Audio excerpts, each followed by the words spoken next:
আসসালামু আলাইকুম ওয়া রাহমাতুল্লাহি ওয়া বারাকাতুহু। আলহামদুলিল্লাহি রাব্বিল আলামিন ওয়াস সালাতু ওয়াস সালামু আলা নাবিয়্যিল আমিন ওয়া আলা আলিহি ওয়া আসহাবিহি ওয়া মান তাবি'আহুম বিইহসান ইলা ইয়াউমিদ্দিন বা'দ। ইয়াকুলু আল্লাহু সুবহানাহু ওয়া তাআলা ওয়া আন্না হাযা সিরাতী মুস্তাকিমান ফাত্তাবি'উহু ওয়া লা তাত্তাবি'উস সুবুল ফাতাফাররাকা বিকুম আন সাবিলিহি। সম্মানিত দর্শক শ্রোতা, অত্যন্ত গুরুত্বপূর্ণ একটি বিষয় নিয়ে আমরা আজকের এই আলোচনা আপনাদের সাথে শেয়ার করার জন্য ইচ্ছা পোষণ করেছি। সেটি হচ্ছে বর্তমান প্রেক্ষাপটকে সামনে রেখে মূলত আমাদের বাংলাদেশ সহ গোটা বিশ্বে যে পরিস্থিতি আমরা লক্ষ্য করছি, সেটাকে সত্যিকার অর্থে একজন ইমানদার ব্যক্তি তার ইমানের আলোকে কীভাবে মূল্যায়ন করবে, এই বিষয়গুলোকে সামনে রেখে আমরা মৌলিক 6টি বিষয় আপনাদের সাথে শেয়ার করব বা দৃষ্টি আকর্ষণ করব। প্রথমে আমরা খারিজিদের পরিচয় সম্পর্কে কিছু কথা বলবো, এরপর আহলে হাদিস কারা এই বিষয়টি আপনাদের সামনে আলোচনা করব, তারপর আমরা সালাফি ও ওয়াহাবি কারা এই বিষয়টি আপনাদের দৃষ্টি আকর্ষণ করব। এরপর সালাফি ও খারিজিদের মধ্যে কি পার্থক্য রয়েছে সে বিষয়গুলো নিয়ে আমরা কিছু কথা আপনাদের সামনে পেশ করব। তারপর আজকের বর্তমান বিশ্বের যেই আতঙ্ক বা আশঙ্কা, সেটি হচ্ছে আইএস এর সাথে সালাফি ও আহলে হাদিসের কোনো সম্পর্ক আছে কিনা, এই বিষয়টি নিয়ে আপনাদেরকে কিছু কথা আলোচনা করব। সুপ্রিয় দর্শক, এরপর সর্বশেষ যে বিষয়টি আমি আজকের এই আলোচনা আপনাদের সাথে শেয়ার করব, সেটি হচ্ছে আইএসকে সালাফি মানহাজের মনে করা হয় কেন, এই বিষয়টি নিয়েও কিছু কথা আমি আপনাদের সামনে পেশ করব। সুপ্রিয় দর্শক, আপনারা আজকের যে আলোচ্য বিষয়টি, এই বিষয়টিকে জানার পর আপনাদের এই কথা প্রশ্ন আসতে পারে যে এই বিষয় নিয়ে কেন আমরা আলোচনা করছি। এই বিষয় নিয়ে আমরা এই জন্য আলোচনা করছি, আসলে এই বিষয়ের মাঝে বা এই বিষয়গুলো নিয়ে আজকে সাধারণ মুসলমানদের মাঝে বড় ধরনের বিভ্রান্তি তৈরি হচ্ছে এবং যথেষ্ট বিভ্রান্তির কারণে মানুষগুলো এ বিষয়ে বড় ধরনের পথভ্রষ্টতার মধ্যে রয়েছে এবং লোকদের মাঝেও আতঙ্ক তৈরি হয়ে আছে। একটি হচ্ছে সন্ত্রাসী ও জঙ্গি ধারা, যার সাথে আমরা জানি ইসলামের সামান্যতম কোনো সম্পর্ক নেই। ইসলাম কোনো ক্ষেত্রেই মূলত জঙ্গিবাদকে সমর্থন করে না, কিন্তু আজকে ইসলামকে জঙ্গিবাদের সাথে টেগ করে দেওয়া হচ্ছে, ইসলামকে সম্পৃক্ত করে দেওয়া হচ্ছে এবং এর মাধ্যমে মূলত সত্যিকার নিরীহ মুসলিম যারা আছে বা সাধারণ মুসলিম যারা আছে, তারা আজকে বিভিন্নভাবে আতঙ্কিত হচ্ছে, আশঙ্কাগ্রস্ত হচ্ছে, এমনকি তারা ইসলামের ব্যাপারে তাদের বিভিন্ন প্রশ্ন আজকে তাদের সামনে চলে আসছে। সুপ্রিয় দর্শক, আমি প্রথমে যে বিষয়টি বলবো সেটি হচ্ছে খারিজি সম্প্রদায় সম্পর্কে আপনাদের দৃষ্টি আকর্ষণ করব। আপনারা জানেন যে খারিজি সম্প্রদায় হচ্ছে তারা যারা আলী ইবনে আবি তালেব রাদিয়াল্লাহু তাআলা আনহু থেকে বিচ্ছিন্ন হয়ে গিয়ে একটি ভিন্ন চিন্তা নিয়ে ইসলামী খেলাফতের বিরুদ্ধে সর্বপ্রথম যারা অবস্থান নিয়েছিল, তারাই তো ওই সমস্ত লোকেরা যারা আলী ইবনে আবি তালেব রাদিয়াল্লাহু তাআলা আনহুকে হত্যা করেছিল। শেষ পর্যন্ত তাদের মুখে এই কথা ছিল কোরআনের কথা, তাদের মুখে বক্তব্য ছিল যে ইনিল হুকমু ইল্লা লিল্লাহ, একমাত্র হুকুম বা বিচার ফয়সালার অধিকার, হুকুম দেওয়ার অধিকার একমাত্র আল্লাহ তাআলার। কিন্তু তারা আলী ইবনে আবি তালেবকে হত্যা করেছে এবং সেই হত্যা যজ্ঞ থেকে আরম্ভ করে মুসলিম উম্মার ইসলামের ইতিহাস সাক্ষী রয়েছে। বিশাল হত্যাযজ্ঞ মুসলিম উম্মার মধ্যে হয়েছে। সর্বশেষ হুসাইন ইবনে আলী রাদিয়াল্লাহু তাআলা আনহু কারবালাতে নিহত হয়েছেন এবং ইসলামের এক বিশাল কলুষিত অধ্যায় বা অন্ধকারাচ্ছন্ন অধ্যায় তৈরি হয়েছে, যেটি মুসলমানদের জন্য সত্যিকার অর্থেই বলা যেতে পারে অন্ধকারাচ্ছন্ন অধ্যায়। ওই খারিজি সম্প্রদায় এর দৃষ্টিভঙ্গি হচ্ছে এই, তারা মূলত সাধারণ বিষয় নিয়ে মানুষদেরকে কাফের মনে করে, মানুষদেরকে কুফরি ফতোয়া দেওয়ার জন্য তারা সকল ক্ষেত্রে তাদের প্রচেষ্টা চালায়। একজন লোককে কাফের বানাতে পারলেই মনে হচ্ছে যেন তাদের সবচেয়ে বড় সাফল্য। কিন্তু আদৌ কি ইসলাম একথা বলেছে? কোনো মুসলিম ব্যক্তি কি কাউকে কাফির বানানোর প্রয়োজন আছে তার? সে তো চাইবে একজন মুসলিমকে, একজন কাফিরকে মুসলমান বানানোর জন্য, একজন অমুসলিম ব্যক্তিকে ইসলামের দিকে আহ্বান করার জন্য, ইসলামের সুন্দর যেই জীবন বিধান রয়েছে সেই জীবন বিধানের দিকে মানুষদেরকে আহ্বান করার জন্য। তাদের আরেকটি দৃষ্টিভঙ্গি হচ্ছে তারা মূলত সরকার, রাষ্ট্র ব্যবস্থা, রাষ্ট্রযন্ত্রের বিরুদ্ধে তাদের অবস্থান সব সময়। তারা সরকারের বিরুদ্ধে বিভিন্ন ধরনের অবস্থান নিয়ে থাকে, সেখানে হত্যাযজ্ঞ করে, তাদের বিরুদ্ধে অবস্থান নিয়ে বিভিন্ন ষড়যন্ত্র করে অথবা গুপ্ত হত্যায় লিপ্ত হয়ে থাকে। এই সম্প্রদায় মূলত যুগে যুগে আলী ইবনে আবি তালেব রাদিয়াল্লাহু আনহুর সময় থেকে আরম্ভ করে আজকের এই যুগ পর্যন্ত এই গোষ্ঠী বিভিন্ন দেশে বিভিন্নভাবে তাদের এই খারেজি তৎপরতা চালিয়ে যাচ্ছে। তারাই মূলত বিভিন্ন ভূখণ্ডে, বিভিন্ন জনপদে, বিভিন্ন দেশে তারা আজকে জঙ্গি তৎপরতা চালাচ্ছে এবং তাদের এই জঙ্গি তৎপরতার কারণেই মূলত আজকে মুসলিম উম্মাহ সবচেয়ে বেশি ক্ষতিগ্রস্ত হচ্ছে। মুসলিম উম্মাহ সবচেয়ে বেশি দাওয়াতের ক্ষেত্রে সবচেয়ে বেশি পিছিয়ে যাচ্ছে। এর পাশাপাশি আরেকটি গুরুত্বপূর্ণ বিষয় বলতে চাই, সেটি হচ্ছে আহলে হাদিস কারা। একদল লোক মনে করে থাকে যে আহলে হাদিসদের সাথে এদের কোনো সম্পর্ক রয়েছে। আহলে হাদিস হচ্ছে যারা নির্বেজালভাবে কোরআন এবং সুন্নাহর অনুসরণ করে থাকে, সলফে সালেহিনের মানহাজ, সলফে সালেহিনের মাফহুম, সলফে সালেহিনের বুঝ এবং সলফে সালেহিন যেভাবে কোরআন এবং হাদিসকে বুঝেছেন সেই আলোকে যারা নিরঙ্কুশভাবে কোরআন এবং সুন্নাহর অনুসরণ করে থাকে তারাই হচ্ছে আহলে হাদিস। তাদেরকে যুগ যুগ ধরে আহলে হাদিস বলা হয়েছে। যারা নির্বেজাল ইসলামের অনুসারী, যাদের ইসলামের অনুসরণের ক্ষেত্রে কোনো ধরনের বেদাত নেই, কোনো ধরনের শিরক নেই, কোনো ধরনের প্রবৃত্তির অনুসরণ নেই, কোনো ধরনের ব্যক্তির নিছক অন্ধ অনুসরণ নেই, তারাই হচ্ছে মূলত সত্যিকার আহলে হাদিস। আর এই আহলে হাদিস যারা রয়েছে তারা যুগ যুগ ধরে ইসলামের সহি অনুসরণ করেছে, সহি দাওয়াত তারা দিয়ে আসছে, কোরআন এবং সুন্নাহর দিকে দাওয়াত দিয়ে এসেছে। তাই তাদের প্রশংসা যুগ যুগ ধরে সলফে সালেহিনের বক্তব্য থেকে পাওয়া গিয়েছে যারা সত্যিকার কোরআন এবং হাদিসের অনুসরণ করেছে তাদের কাছ থেকে। আহলে হাদিসরা কোন অবস্থাতেই মূলত এই মানহাজ থেকে বিচ্যুত হতে পারে না, কারণ তাদের মানহাজ বা কর্মনীতি ইসলামে একেবারে স্পষ্ট। তাদের কর্মনীতি হচ্ছে কোরআন এবং সুন্নাহর অনুসরণ করবে। রাসূলুল্লাহ সাল্লাল্লাহু আলাইহি ওয়াসাল্লাম দেখানো যে সুন্নাহ তরিকা রয়েছে সেই তরিকাকে তারা অনুসরণ করবে। রাসূলুল্লাহ সাল্লাল্লাহু আলাইহি ওয়াসাল্লাম যেখানে সুন্নাহর ক্ষেত্রে যেই তরিকা দেখিয়েছেন সেটার অনুসরণ না করে প্রবৃত্তির অনুসরণ করাকে তারা কখনো কোনোভাবেই গুরুত্ব দিয়ে থাকেন না, অনুসরণ করেন না। আজকে অনেকেই আহলে হাদিসের সাথে এবং খারেজিদের সাথে অনেকেই বিষয়গুলোকে মিলিয়ে ফেলছেন, অনেকটা তালগোল পাকানোর চেষ্টা করছেন মানুষদেরকে বিভ্রান্ত করার জন্য। এবং আহলে হাদিসদের ব্যাপারে সত্যিকারভাবে ঢালাও কিছু কথা বলে একদল লোক মানুষদেরকে বিভ্রান্ত করার জন্য চেষ্টা করছে। সেই বিষয়গুলো আমরা ইনশাআল্লাহ তাআলা যখন পার্থক্য আলোচনা করব সেখানে আমরা চেষ্টা করব কিছু দৃষ্টি আকর্ষণ করার জন্য। এখানে আরো দুটি মানহাজের কথা, দুটি কর্মনীতির কথা আমি আপনাদের দৃষ্টি আকর্ষণ করতে চাই। সেটি হচ্ছে সালাফি এবং ওয়াহাবি মানহাজ সম্পর্কে কথা বলতে চাই। সালাফি বলা হয় তাকে, এটি একটি মানহাজ, কর্মনীতির নাম, এটা কোনো দল বা গোষ্ঠীর নাম নয়। আমাদেরকে এই বিভ্রান্ত দৃষ্টি দেওয়া হচ্ছে যে এটা মনে হয় একটা দল বা একটা গ্রুপ বা একটা সম্প্রদায় বা একটা গোষ্ঠী, তা না, এই কথা সত্য নয়। সালাফি হচ্ছে ওই সমস্ত দল বা ওই সমস্ত লোক যারা সালফে সালেহিনের নির্ভেজাল উত্তমভাবে তাদের দেখানো যে পথ এবং তাদের দেখানো যেই বুঝ বিবেচনা রয়েছে সেই অনুযায়ী তাদের অনুসরণ করে থাকে, তারাই হচ্ছে মূলত সালাফি। তাই এই মানহাজটি আহলে হাদিসের যে মানহাজ রয়েছে এই মানহাজ একই মানহাজ। কিন্তু আমরা লক্ষ্য করে আসছি আজকে বিভিন্ন পত্রপত্রিকার মধ্যে সালাফি মানহাজ সম্পর্কে যে কথাগুলো বলা হচ্ছে, যে ধরনের বক্তব্য দেওয়া হচ্ছে সেগুলো একেবারেই বিভ্রান্ত মানহাজ। এরা সালাফি কাকে বলা হয় তাকে সেই বিষয় সম্পর্কে মোটেও তাদের জানা নেই, বরং তারা সালাফিদের সম্পর্কে যে সমস্ত বক্তব্য দিচ্ছেন সেগুলো একেবারেই তথ্যবিহীন এবং দলিলবিহীন বক্তব্য দিয়ে যাচ্ছেন। আরেকটি মানহাজ হচ্ছে ওয়াহাবি। ওয়াহাবি বলতে আসলে কোনো গ্রুপ নেই, কারণ ওয়াহাব শব্দ হচ্ছে আল্লাহ রাব্বুল আলামিনের নাম।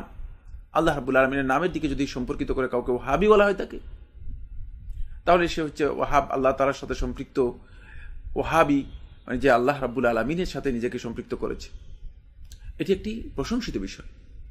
কিন্তু ওয়াহাবি নাম দিয়ে গালিগালাজ দেওয়া হচ্ছে, মানে ওয়াহাবি দিয়ে মানুষদেরকে বলা হচ্ছে যে ওয়াহাবি, এর অর্থ হচ্ছে সে মনে হচ্ছে গালির যোগ্য, সে অপরাধী অথবা কোনো পাপাচারের মধ্যে লিপ্ত রয়েছে। এটি ভুল কথা। এটি আল্লাহ সুবহানাহু ওয়া তাআলার নাম। যদি কেউ ওয়াহাবি শব্দকে ব্যবহার করে থাকেন গালি হিসেবে, তাহলে তিনি গুনাহগার হবেন, তিনি ভুল করেছেন, তিনি আল্লাহ রাব্বুল আলামিনের নাম নিয়ে কটাক্ষ করছেন। এটি হারাম কাজ, এটি নিষিদ্ধ কাজ, এটি জায়েজ নেই।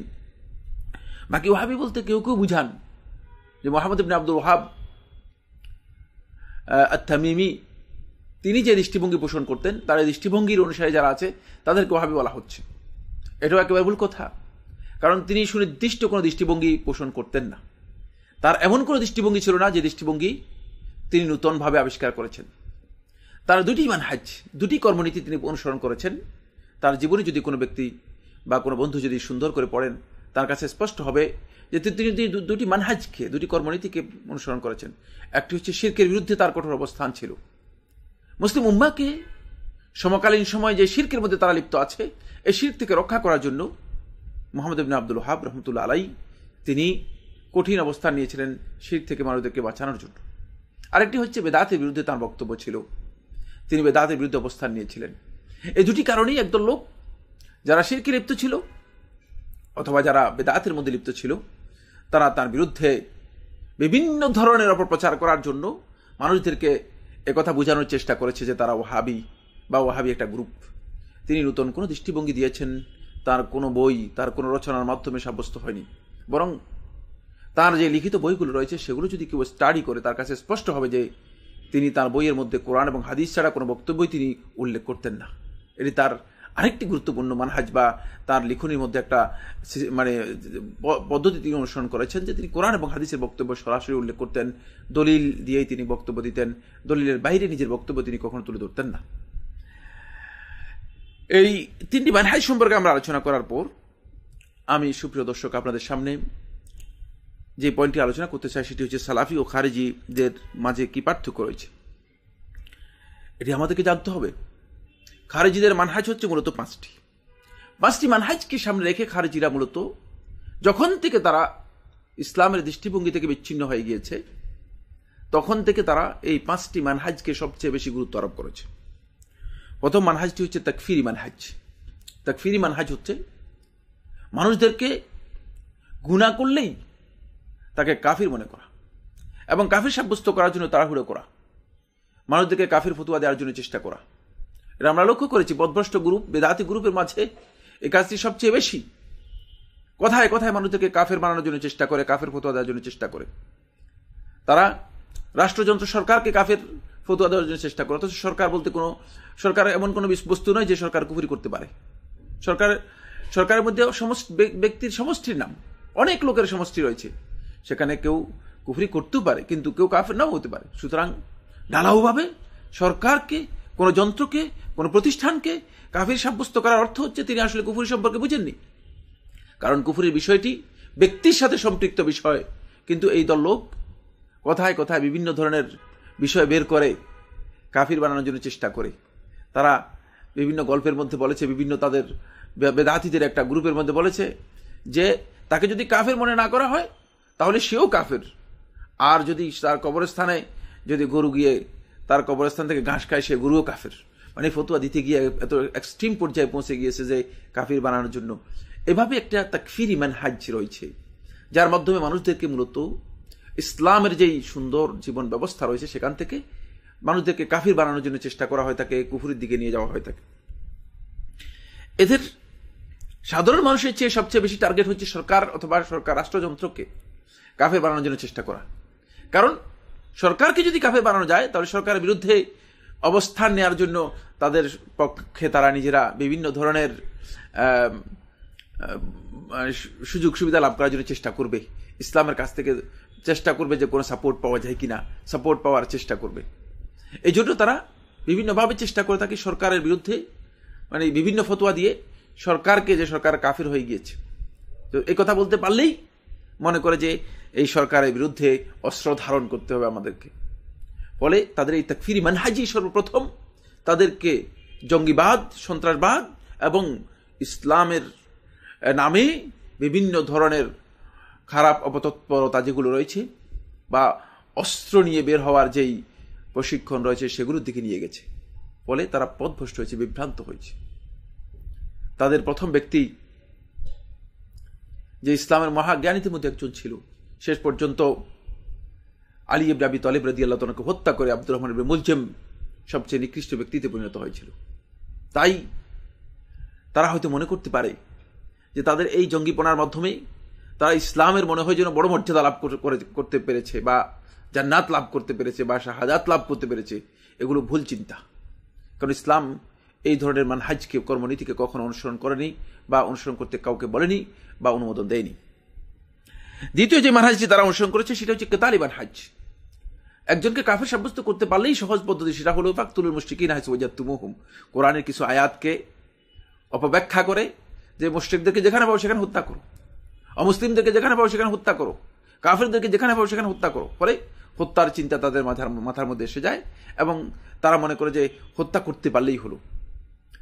প্রকাশ্যে বিভিন্নভাবে ষড়যন্ত্র করে গোপন হত্যা করার জন্য চেষ্টা করে, গোপন হত্যার জন্য অপকৌশলে বিভিন্ন দলিল বের করার জন্য চেষ্টা করে থাকে। বন্ধুগণ, ইসলাম এই ধরনের হত্যাকাণ্ডকে আদৌ বৈধ মনে করেনি, বরং আল্লাহ নবী সাল্লাল্লাহু আলাইহি ওয়াসাল্লাম স্পষ্ট করে হাদিসের মধ্যে বলেছেন, মান কাতালা মুআহাদান, যে ব্যক্তি, কোন কাফের ব্যক্তি যার সাথে মুসলমানদের চুক্তি হয়েছে, ইসলামী রাষ্ট্রে চুক্তিবদ্ধ হয়ে যে ইসলামী রাষ্ট্রে বসবাস করছে, তাকে হত্যা করে, সেই ব্যক্তি যদি হত্যা করে থাকে তাহলে সে জান্নাতের সুগন্ধ পাবে না, বরং আল্লাহ নবী সাল্লাল্লাহু আলাইহি ওয়াসাল্লাম আল্লাহ রাব্বুল আলামিনের কাছে তার বিরুদ্ধে আপিল করবেন। এমনটি হাদিস দ্বারা সাব্যস্ত হয়েছে। আল্লাহ সুবহানাহু ওয়া তাআলা কোরআনের মধ্যে বলেছেন যে কোন একটা নফসকে, কোন একটা প্রাণীকে, কোন একটা ব্যক্তিকে হত্যা করলো বেগাইরে হক, অন্যায়ভাবে, ফাকাআন্নামা কাতালান নাস জামিআন, মনে হচ্ছে যেন সে গোটা মানব গোষ্ঠীকে হত্যা করলো। অথচ সেই হত্যাযজ্ঞকে তারা মনে করে যে এটি একটি তাদের মানহাজ, তাদের কর্মনীতি। হত্যাযজ্ঞের মাধ্যমেই মূলত তাদের ধারণা হচ্ছে যে মনে হয় এর মাধ্যমেই সবকিছু করা সম্ভব হবে। এটি একটি ভুল ধারণা। তৃতীয় যে বিষয়টি সেটি হচ্ছে এই, তারা ইনকারি মানহাজ, তারা কঠিনভাবে প্রত্যেকটা কাজের ক্ষেত্রেই ইনকার করাকে, প্রতিবাদ করাকেই মনে করে যে এটি হচ্ছে ইসলামের বিধান।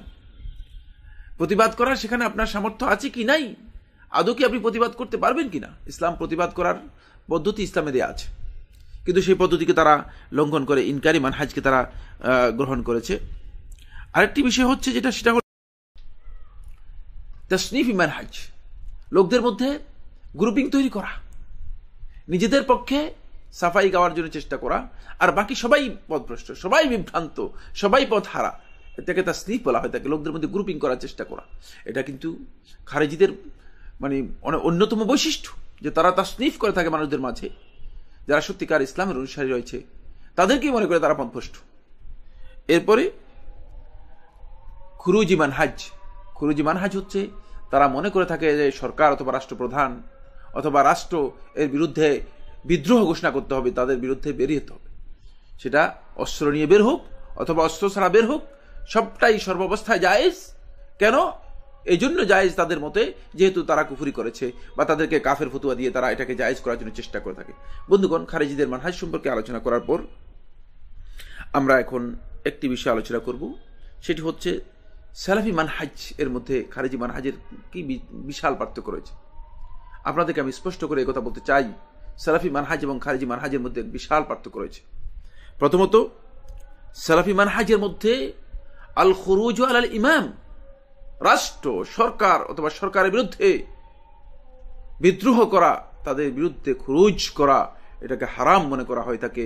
যতক্ষণ পর্যন্ত এই খুরুজ জায়েজ নেই, যতক্ষণ পর্যন্ত সুস্পষ্ট কুফরির বিষয় রাষ্ট্রের পক্ষ থেকে ঘোষণা না করা হবে এবং আল্লাহ নবী সাল্লাল্লাহু আলাইহি ওয়াসাল্লাম মা আকামুস সালাহ, যতদিন পর্যন্ত তারা সালাত কায়েম করতে দেবে ততদিন পর্যন্ত তাদের বিরুদ্ধে খুরুজ ইসলামের এই দৃষ্টিভঙ্গির মধ্যে সালাফি মানহাজ বা সালাফি কর্মনীতির মধ্যে হারাম ঘোষণা করা হয়েছে। সুতরাং সালাফি মানহাজের মধ্যে এটি কোনোদিন আসবে না। তাই সালাফি কোনোদিন এই কথা মনে করে না যে সরকারের বিরুদ্ধে অথবা রাষ্ট্রের বিরুদ্ধে আমাদেরকে অস্ত্র ধারণ করতে হবে, জঙ্গিবাদের সাথে আমাদেরকে সম্পৃক্ত হতে হবে, মানে অপতৎপরতা অথবা গোপন হত্যা আমাদের করতে হবে। কারণ হলো সালাফি মানহাজের মধ্যে এটি নেই, এটি স্পষ্ট কথা। তারা যতক্ষণ পর্যন্ত সত্যিকার ভাবে রাষ্ট্রের মধ্যে নামাজ, সালাত, ঈমান এবং ইসলামের বিধানগুলো পালন করা সম্ভব, ততক্ষণ পর্যন্ত তারা এর বিরুদ্ধে অবস্থা নেই না, কখনো নেই নাই। পৃথিবীর কোথাও কোনো ইতিহাস নেই, এটি বিকৃত একটি চিন্তাধারা। এই চিন্তাধারার সাথে সালাফি চিন্তাধারার মোটেও সম্পর্ক নেই। বরং আল্লাহ নবী সাল্লাল্লাহু আলাইহি ওয়াসাল্লাম বলেছেন, যদি রাষ্ট্র সরকার নাগরিকদের অধিকার লুণ্ঠন করে, তাদের উপর জুলুম অত্যাচার করতে থাকে, এই অত্যাচারের ব্যাপারে আল্লাহ নবী সাল্লাল্লাহু আলাইহি ওয়াসাল্লাম স্পষ্ট হাদিসের মধ্যে বলেছেন, তোমরা ধৈর্য ধারণ করবে, তোমরা ধৈর্য ধারণ করবে। তাদের উপর তারা যা বহন করেছে, দায়িত্ব নিয়েছে, সে দায়িত্বের সমস্ত কিছু বর্তাবে। আর তোমাদের উপরে যে দায়িত্ব তোমাদেরকে দেওয়া হয়েছে সে দায়িত্ব তোমরা পালন করবে, তাদের আনুগত্য থেকে তোমরা বের হবে না। হাত্তা তালকাউনি আলাল হাউদ, যে হাউদে কাউসারের সামনে আমার সাথে সাক্ষাৎ করা পর্যন্ত আমি তোমাদেরকে উপদেশ দিয়ে যাচ্ছি যে তোমরা ধৈর্য ধারণ করবে। তাই ওই জালেমদের বিরুদ্ধে সালাফি মানহাজ হচ্ছে তারা ধৈর্য ধারণ করে থাকবে। যদি তাদের, কিন্তু তারপরেও তারা খুরুজ অস্ত্র ধারণ করার মতো এই বিষয়, জঘন্যতম বিষয়ে তারা অগ্রসর হয় না। এই জন্য যেহেতু এর মাধ্যমে মুসলিম উম্মাহর রক্ত প্রবাহিত হচ্ছে। আজকের গোটা পৃথিবীর দিকে আমরা দেখি, আজকে যারা অস্ত্র ধারণ করছে, বিভিন্নভাবে যারা আজকে অস্ত্র নিয়ে মুসলমানদের মধ্যে বিভেদ তৈরি করছে, শুধুমাত্র মুসলমানদের রক্ত প্রবাহিত করছে, এর মাধ্যমে মুসলমানদের কোনো মাসলাহাত, মুসলমানদের কোনো স্বার্থ এর মাধ্যমে সিদ্ধি হচ্ছে না বা পূরণ হচ্ছে না। মুসলমানরা বরং ক্ষতিগ্রস্ত হচ্ছে সবচেয়ে বেশি। এরপরের বিষয়টি হচ্ছে সালাফি মানহাজের মধ্যে তাকফির মুতলাকান, আর তাকফির মুতলাকান হারাম। মুতলাক কোন ধরনের শর্ত ছাড়া নিঃশর্তভাবে মানুষদেরকে কাফের সাব্যস্ত করা সালাফি মানহাজের মধ্যে হারাম। তাকফিরের জন্য, কাউকে কাফের সাব্যস্ত করার জন্য সুনির্দিষ্ট নিয়ম নীতি রয়েছে। ইসলাম যে বিধান দিয়েছে সে বিধানের আলোকে কোনো ব্যক্তি যদি ইসলামের কোনো নিদর্শনকে সম্পূর্ণরূপে লঙ্ঘন করে অথবা সম্পূর্ণরূপে অস্বীকার করে এবং সেটা যদি কুফরি হিসেবে সাব্যস্ত হয়ে থাকে, কোরআন এবং হাদিসের দলিলের ভিত্তিতে শুধুমাত্রই তার এই কাজটিকে কুফরি সাব্যস্ত হবে, তাও সে তার জন্য সুনির্দিষ্ট দাওয়াবিত কতগুলো রুলস রয়েছে, সেই রুলসকে অনুসরণ করাই মূলত সালাফি বিধানের মধ্যে এই বিষয়টি রয়েছে। কোনোভাবেই ব্যাপকভাবে মানুষদেরকে নিঃশর্তভাবে শুধুমাত্র একটি আমলের জন্য, একটি মাত্র কাজের জন্য তাকে কাফির সাব্যস্ত করা, কাফের ফতুয়া দেওয়ার বিধানটি সালাফি মানহাজের মধ্যে নেই। সালাফি মানহাজের মধ্যে এটি কোনো অবস্থায় আসে না।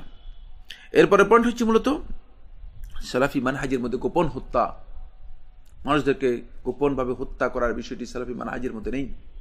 এটি ইসলামী দৃষ্টিভঙ্গির পরিপন্থী, যে ইসলামের নামে, জিহাদের নামে মানুষের উপর অত্যাচার করবে, জুলম করবে এবং মানুষদেরকে গোপনে হত্যা করার জন্য চেষ্টা করবে, আর অথচ এটাকে নাম দেওয়া হবে জিহাদ। না, এই কারণেই সালাফি মানহাজে এটি নেই, গোপন হত্যা করার বিষয় নেই।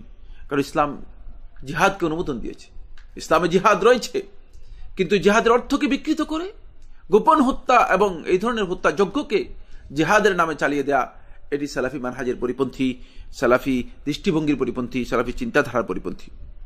এরপরে আপনারা লক্ষ্য করবেন সালাফি মানহাজের মধ্যে হরতাল, অবরোধ, রাষ্ট্রের বিরুদ্ধে এমন অবস্থান নেওয়া যে অবস্থান তার প্রকাশ্য যুদ্ধের মতো, এটাও সালাফি মানহাজের মধ্যে নেই। যেহেতু এটি একটি বিদ্রোহ, ইসলাম এটাকে অনুমোদন দেয়নি, ফলে তারা এগুলোকে পছন্দ করেন না, এগুলোকে জায়েজ মনে করেন না। এই চিন্তাধারাই সম্পূর্ণরূপে তারা গর্হিত মনে করে থাকেন। কিন্তু আজকে মূলত আমাদের সমাজের মধ্যে সালাফি মানহাজ সম্পর্কে সত্যিকার জ্ঞান না থাকার কারণে একদল লোক মনে করছে যে মূলত সালাফি মানহাজের মধ্যে এগুলো রয়েছে। না, এগুলো সালাফি মানহাজ বা সালাফি দৃষ্টিভঙ্গির মধ্যে এগুলো মোটেও স্থান পাবে না, এগুলো কোনো সম্পর্ক নেই। আরেকটি বিষয় হচ্ছে সালাফি মানহাজের মধ্যে আমরা দেখব যে সরকার যদি কোনো কারণে পথভ্রষ্ট হয়ে যায়, বিভ্রান্ত হয়ে যায়, জুলমে লিপ্ত হয়ে যায়, তাহলে সালাফদের মানহাজ হচ্ছে তারা সরকারের জন্য, হিদায়াতের জন্য দোয়া করবে আল্লাহ রাব্বুল আলামিনের কাছে। ইমাম আহমদ ইবনে হাম্বল রাহমাতুল্লাহ আলাইহি, তাকে যখন বলা হলো, জিজ্ঞেস করা হলো যে সরকারের ব্যাপারে আপনার অবস্থান কি, তার উপর কঠিন নির্যাতন করছে, জেলের মধ্যে তাকে আবদ্ধ করে রাখা হয়েছে, তার উপর অত্যাচার করা হচ্ছে, দৈহিকভাবে তাকে শাস্তি দেওয়া হচ্ছে। ইমাম রহমতুল্লাহ আলাইহি তখন বললেন, যদি আল্লাহ রাব্বুল আলামিনের কাছে আমার কোন দোয়া কবুল হবে আমি নিশ্চিত জানতাম, তাহলে আমি শুধু এই দোয়া করতাম যে আল্লাহ রাব্বুল আলামিন যেন সরকারকে হিদায়াত দান করে। এটি হচ্ছে সালাফি মানহাজ। তাদের জন্য আল্লাহ রাব্বুল আলামিনের কাছে দোয়া করবে, তারা যদি হিদায়াত লাভ করে থাকে তাহলে জনগণ উপকৃত হবে, মুসলিম উম্মাহ উপকৃত হবে, মুসলমানদের অন্যায়ভাবে যে রক্ত প্রবাহিত হচ্ছে সেই রক্ত প্রবাহ থেকে মুসলমানগণ নিজেদেরকে মুক্ত করতে পারবে। তাই এই সালাফি মানহাজ মূলত সেখানেই আমাদেরকে সেদিকে আহ্বান করে। কারণ আরেকটি মানহাজ হচ্ছে ধৈর্যের শিক্ষা দেওয়া হচ্ছে, এটি সালাফি মানহাজের অন্যতম শিক্ষা, ধৈর্য ধারণ করবে। আপনি দেখেন আজকে বিভিন্নভাবে ঢালাওভাবে সালাফি মানহাজে যারা দৃষ্টিভঙ্গির অনুসারী রয়েছে তাদের উপর জুলুম করা হচ্ছে, তারা ধৈর্য ধারণ করে আছে। পৃথিবীর কোনো ভূখণ্ডে তারা সরকারের বিরুদ্ধে কোনো মিছিল বের করে না, সরকারের বিরুদ্ধে অবস্থা নেয়নি, অথচ তারপরেও বিভিন্ন মিডিয়া বা বিভিন্ন বন্ধুগণ অন্যায়ভাবে এই বিষয়গুলো বিবেচনা না করেই এগুলোর বিরুদ্ধে বক্তব্য দিচ্ছেন এবং চেষ্টা করছেন সালাফিদেরকে ট্যাগ করার জন্য জঙ্গিবাদের সাথে। এটি একেবারে বিভ্রান্ত চিন্তাধারা। বন্ধুগণ, সালাফি মানহাজ এবং খারেজিদের মানহাজের মধ্যে বিশাল পার্থক্য রয়েছে। খারেজিরা মূলত জঙ্গিপনার দিকে, সন্ত্রাসী কাজের দিকে নিজেদেরকে ধাবিত করছে তাদের চিন্তাধারার আলোকেই, কিন্তু সালাফি চিন্তাধারার মধ্যে সামান্যতম কোনো অবকাশ নেই বা সুযোগ নেই।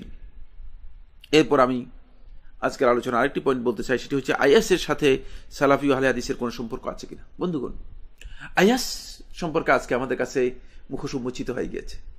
বিভিন্ন সোশ্যাল মিডিয়ার মাধ্যমে আমরা জানতে পেরেছি তারা কারা, তাদের পরিচয় কি। এখন আর তাদের পরিচয় আপনাদের সামনে দেওয়ার কোনো দরকার নেই। তাদের পরিচয় স্পষ্ট হয়ে গিয়েছে।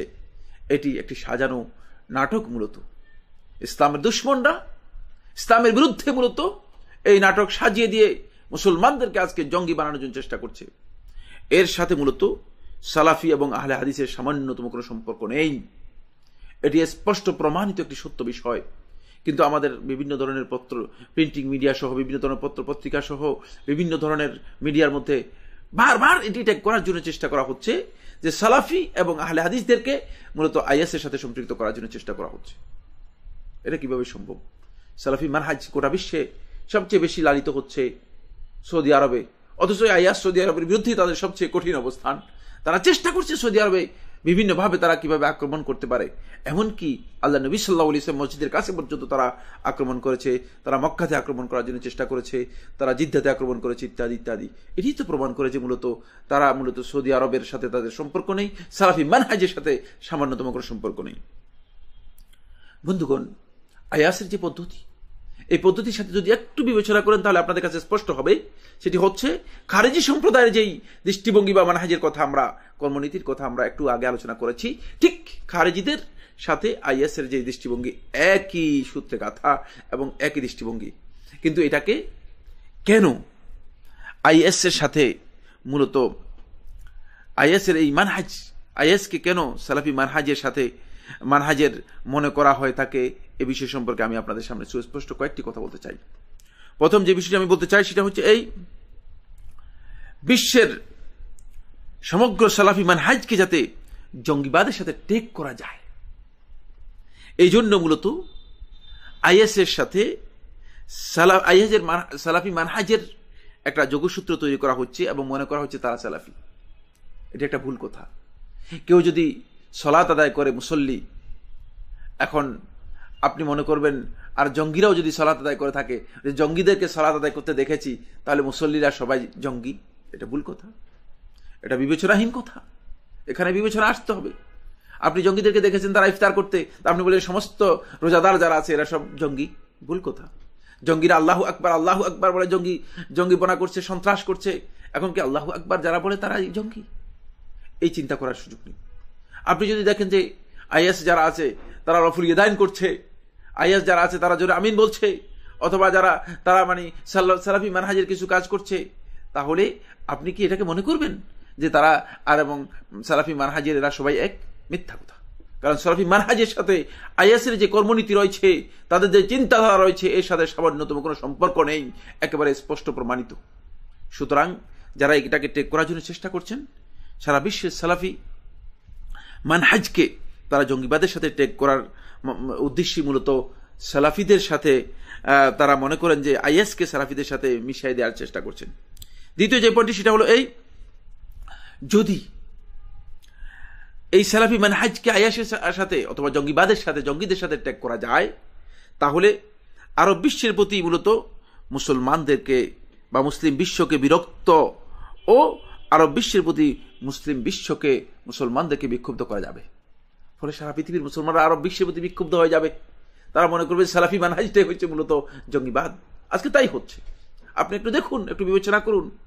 যদি আপনি সত্যিকারভাবে সূক্ষ্মভাবে বিবেচনা করেন, আপনার কাছে স্পষ্ট হবে যে আজকে মূলত এখানে টেক করার মাধ্যমে আইএস এর সাথে সালাফি মানহাজকে যুক্ত করে দেওয়ার মাধ্যমে মূলত এটাই করার চেষ্টা করা হচ্ছে যে গোটা বিশ্বের মুসলমানদেরকে আরব বিশ্বের প্রতি বিরাগ ভাজন করা হচ্ছে, আরব বিশ্বের প্রতি বিক্ষুব্ধ করে তুলে দেওয়া হচ্ছে।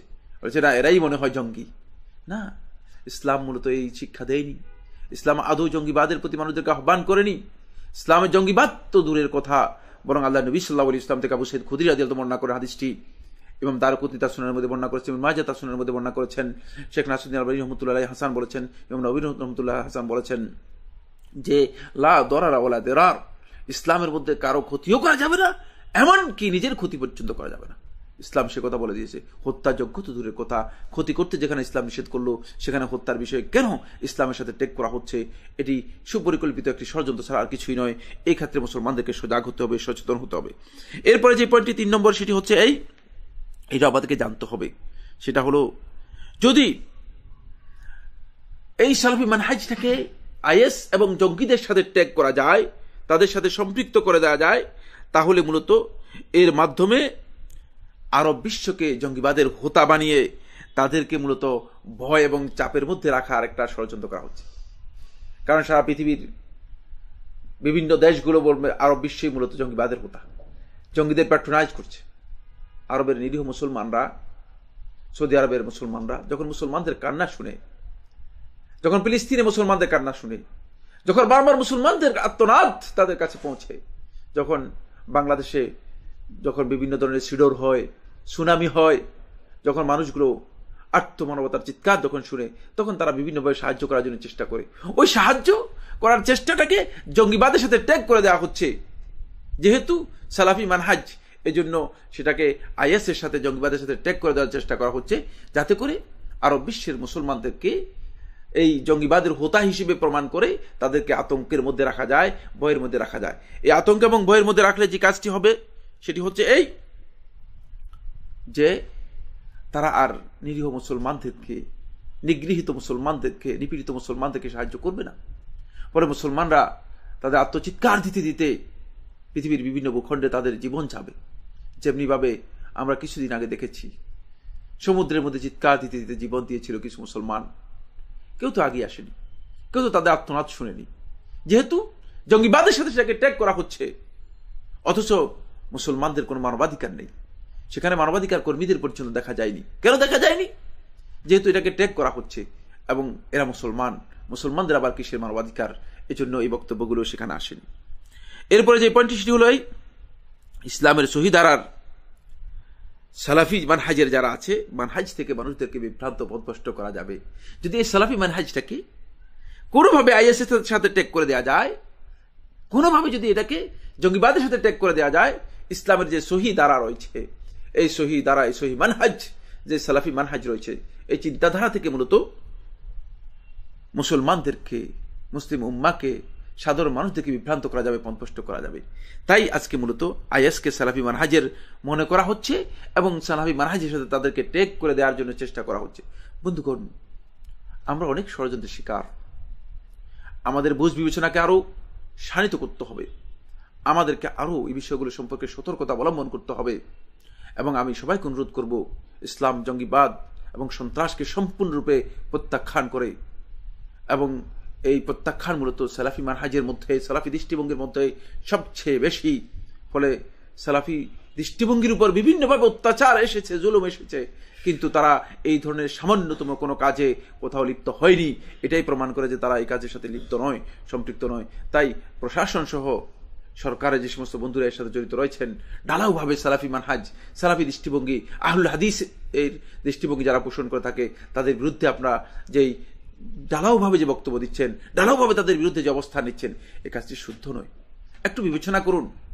আজকে হয়তো আপনি জুলুম করবেন, হয়তো ক্ষমতা রয়েছে, কিন্তু আমরা আল্লাহ সুবহানাহু ওয়া তাআলা স্পষ্ট করে হাদিসে কুদসির মধ্যে বলে দিয়েছেন, ওয়া ইজ্জতি ওয়া জালালি লা আনসুরান্নাকা ওয়ালাউ বা'দা হিন, আমার পরাক্রম এবং আমার মহত্বের শপথ করে বলছি, লা আনসুরান্নাকা, মাজলুম অত্যাচারিত ব্যক্তি, তোমাকে অবশ্যই আমি সাহায্য করব, ওয়ালাউ বা'দা হিন, যদিও একটু পরে হয় হবে, কিন্তু আল্লাহ রাব্বুল আলামিন সাহায্য মাজলুমের জন্য অবশ্যই আসবে। এজন্য আল্লাহ নবী সাল্লাল্লাহু আলাইহি ওয়াসাল্লাম হাদিসের মধ্যে বলেছেন, ফা ইন্না দা'ওয়াতাল মাজলুমি লাইসা বাইনাহা ওয়া বাইনাল্লাহি হিজাব, যে মাজলুম ব্যক্তির দোয়া, এর মাঝে এবং আল্লাহর মাঝে কোনো পর্দা নেই, এটি সরাসরি আল্লাহ রাব্বুল আলামিনের কাছে উঠে যায়। তাই এই সতর্কতা অবলম্বন করতে হবে। আমাদের জন্য জুলুম করা জায়েজ নেই। আমরা একটু বিবেচনা করি এবং সাংবাদিক বন্ধু যারা রয়েছেন তাদের কাছে অত্যন্ত বিনয়ের সাথে আহ্বান করব যে আপনারা এই বিষয় সম্পর্কে সুস্পষ্ট তথ্য নিয়ে সে বিষয় সম্পর্কে আপনারা মানুষের কাছে তুলে ধরার জন্য চেষ্টা করুন। কোনোভাবেই জঙ্গিবাদ সন্ত্রাসের সাথে সালাফি চিন্তাধারাকে, আহলুল হাদিসের চিন্তাধারাকে কোনোভাবেই টেক করার এই কাজটি শুদ্ধ নয়। এটা আপনারা বোঝার জন্য চেষ্টা করুন। আল্লাহ সুবহানাহু ওয়া তাআলা আমাদের সবাইকে বিষয় সম্পর্কে জ্ঞান নেওয়ার জন্য তৌফিক দান করুন। হাযা ওয়া সাল্লাল্লাহু আলা নাবিয়িনা মুহাম্মদ ওয়া আলা আলিহি ওয়া আসহাবিহি ওয়া সাল্লাম।